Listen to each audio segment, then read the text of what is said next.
evening, and welcome to Storytime with Shelley. Today's story is the story of Jack and the Beanstalk. It's an old English fairy tale. Once upon a time, there lived a widow woman and her son Jack on their small farm in the country. Every day, Jack would help his mother with the chores, chopping the wood, weeding the garden, and milking the cow. And I bet he didn't give his mother any lip like some people's children. Am I right? Am I right? But I digress. Despite all their hard work, Jack and his mother were very poor, with barely enough money to keep themselves fed. "What shall we do? What shall we do?" the widow said one spring day. "We don't have enough money to buy seed for the farm this year. We must sell our old cow, old Bess, and with the money buy enough seed to plant a good crop." "All right, Mother," said Jack. "It's market day today. I'll go into town and sell old Bessie." So Jack took the cow's halter in his hand, walked through the garden gate, and headed off toward town. Dum, da, dum, da, dum. He hadn't gone far when he met a funny-looking old man who said to him, "Good morning, Jack." Jack was like, "What? How do you know my name?" "Oh, anyway," he said, "good morning to you, sir." Wondering how the little man knew his name. Didn't I just say that? Anyway, whatever. "Okay, where are you off to this fine morning?" asked the man. "I'm going to market to sell our cow Bessie." "Well, what a helpful son you are!" exclaimed the man. "I have a special deal for such a good boy like you." The little old man looked around to make sure no one was watching. Nope. Then he opened his hand to show Jack what he held. This story could go in a whole nother direction, but it won't, because I am Shelley. And Tracy needs to hear these fairy tales because she never heard them before. Who, in the name of all that is holy, has never heard fairy tales? Ah! Oh, sorry, Tracy. Sorry. It's okay. It's all good. It's all good. It's all good. That's what Shelley's here for, to tell you the fairy tales. So, the old man opened his hand to show Jack what he held. "Beans?" said Jack, looking a little confused. "3 magical bean seeds, to be exact, young man. 1, 2, 3. So magical are they that if you plant them overnight, by morning they grow right up to the sky," promised the funny little man. "And because you're such a good boy, they're all yours in trade for that old milking cow." Still having trouble with this hair. "Really?" said Jack. "And you're quite sure these beans are magical?" "I am indeed, and if it doesn't turn out to be true, you can have your cow back." "Well, that sounds fair, I guess," as he handed over Bessie's halter, pocketed the beans, and headed back home to show his mother. "Back already?" said his mother. I see you haven't got old Bess. You've sold her so quickly. Why is there hair in my mouth? I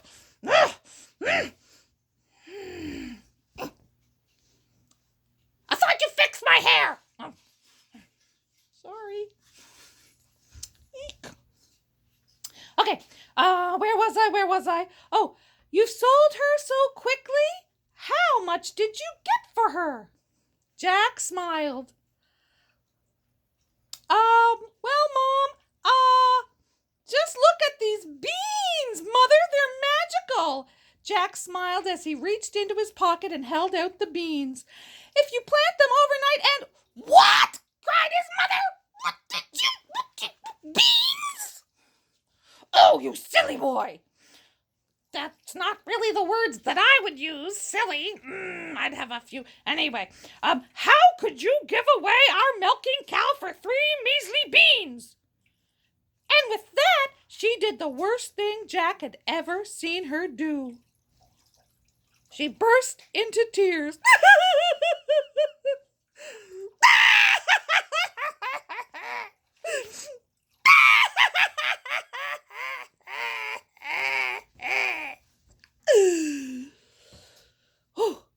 Jack ran upstairs to his room in the attic, so sorry he was.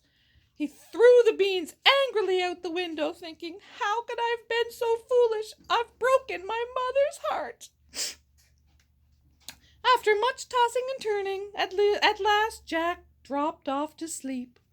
When Jack woke up the next morning, his room looked strange. The sun was shining into a part of it like it normally did, and yet all the rest was quite dark and shady. So Jack jumped up, dressed himself, and went to the window. And what do you think he saw? You guessed it, baby!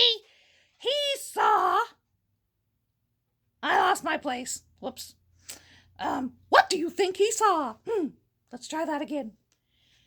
You guessed it, baby! The beans he had thrown out the window into the garden had sprung up into a giant beanstalk. What the what? Must have been some miracle grow in that garden. The beanstalk went up and up and up until it reached the sky. Using the leaves and the twisty vines like rungs of a ladder, Jack climbed and climbed and climbed and climbed and climbed and climbed and climbed and climbed and climbed until at last he reached the sky.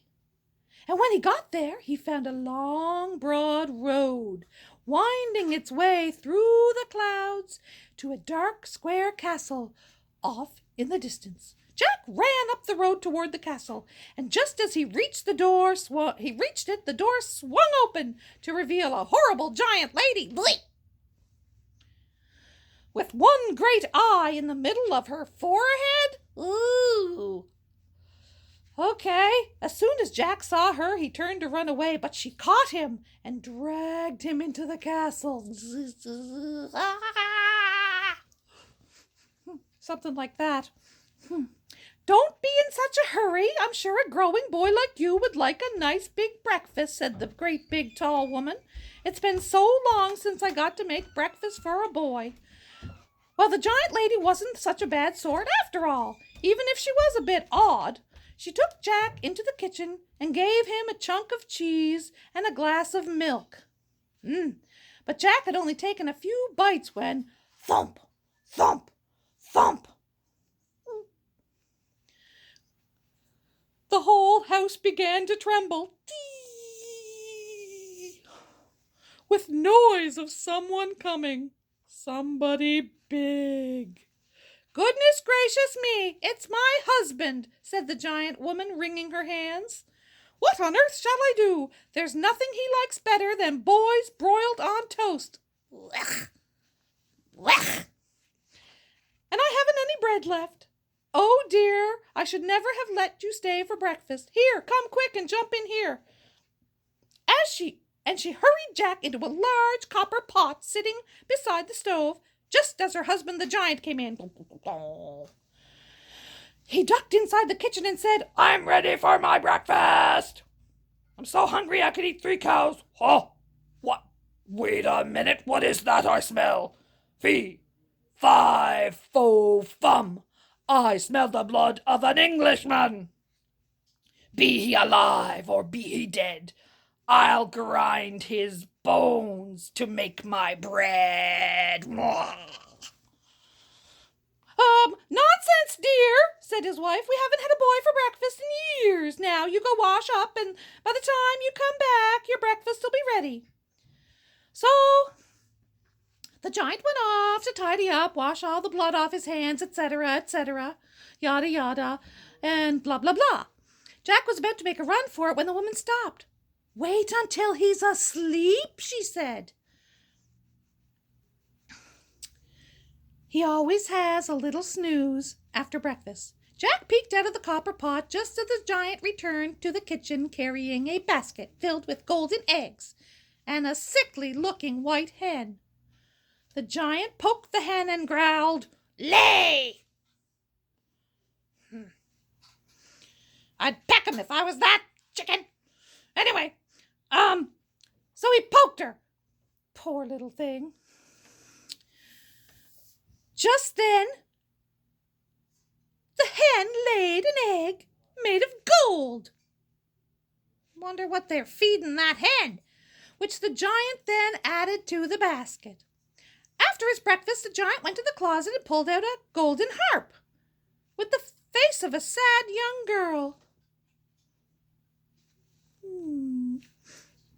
The giant poked the harp and growled, "Play!" And the harp began to play a gentle tune, la la la, while her lovely face sang a lullaby, lullaby and good night, la la la la la la la la la la la la la la la la la la.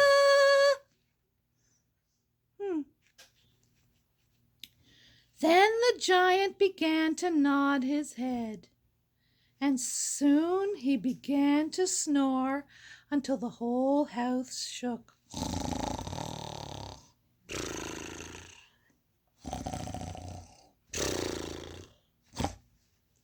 When he was quite sure the giant was asleep, Jack crept out of the copper pot and began to tiptoe out the kitchen.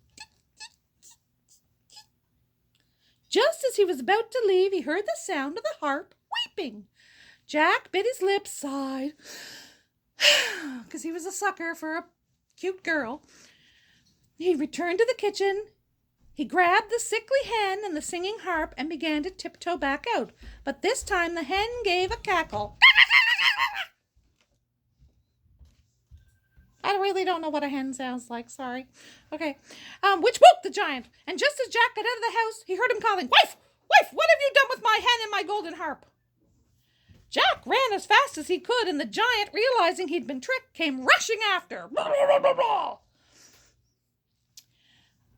Away from the castle and down the broad, winding road ran Jack. When he got to the Beanstalk, the giant was only 20 yards away when he suddenly saw Jack disappear. Confused, the giant peered through the clouds and saw Jack underneath, climbing down for dear life. The giant stomped his foot and roared. Fee, fi, fo, fum. Just 1 second. I smell the blood of an Englishman. Be he alive or be he dead, I'll grind his bones to make my bread. The giant swung himself down the beanstalk, which shook with his weight. Jack almost fell off, but he held on for dear life, and he slipped and he slid and he climbed down the beanstalk as quickly as he could, yelling to his mother when he neared the bottom, "Mother, please, hurry, bring me an axe, bring me an axe." His mother came rushing out with Jack's wood-chopping axe in her hand. When she came to the enormous beanstalk, she stood still with fright.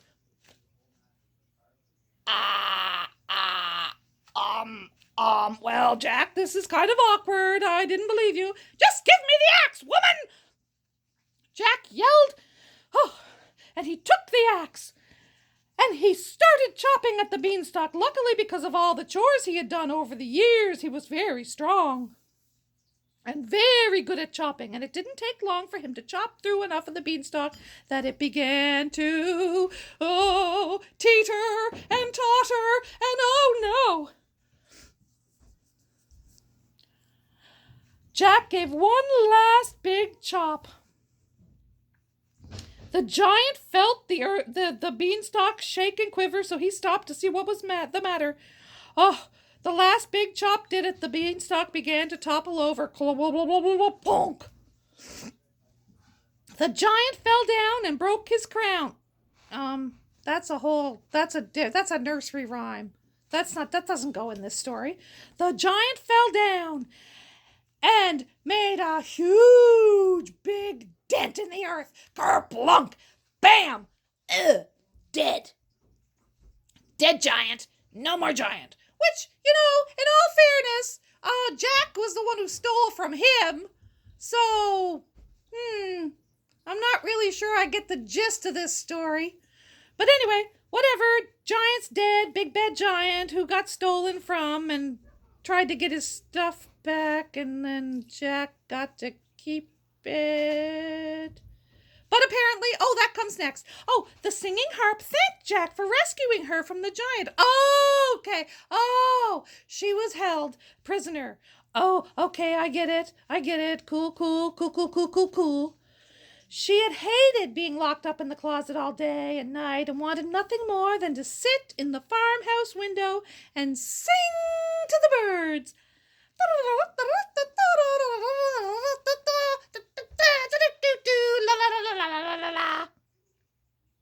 Oh, and the butterflies. In the sunshine. With a bit of patience and his mother's help, it didn't take long for Jack to get the sickly hen back to health. And the grateful hen continued to lay fresh golden eggs every day. Jack used the money from selling the golden eggs to buy back old Bess. He purchased seed for the spring crop and he fixed up his mother's farm. He even had enough left over to invite every one of his neighbors over for a nice meal, complete with music from the singing harp. And so Jack, his mother, old Bess, the golden harp, and the white hen lived happily ever. You guessed it, baby, after. Well, that's all for me for tonight, ladies and gentlemen. Shelley, out.